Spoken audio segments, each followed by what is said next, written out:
बताए दीदी, हमारी लड़की को एक सुख नहीं, कितने भी अच्छे घर गई है लेकिन सुबह से शाम बहुत दुख है। किसको बताएंगे दीदी? ये तो अच्छा है भाई, आप लोग 4 जनों संभाल लेते हो, हमारे बच्ची परेशान होती है, अकेले क्या क्या संभालू, किचन देखो, बच्चा देखो, पूजा पाठ देखो। और मैं यहाँ औरत, बच्चे बीमार है, बुखार है, कुछ नहीं, कुट कुट कटहल के रोए बच्चा। दादा नहीं भाई, मैं भी देखूं, सुबह तो अच्छा खासा खेल रही थी, ये 10 मिनट हुआ है रोई जा रही देख अभी सोई है।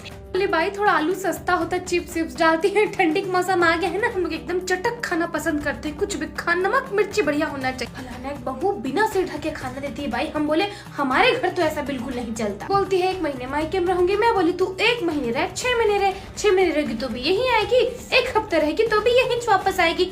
और भाई वो भाटापारा वाली 1 लोटा मंदिर में जल चढ़ाने के लिए उसका जांगर नहीं चलता। हट, मैंने जाके इसके यहाँ, इसीलिए हमारे यहाँ की पिंकी 1 मिनट उसके सर से पल्लू नहीं उतरता, हम यही सिखा के भेजे हैं उसको।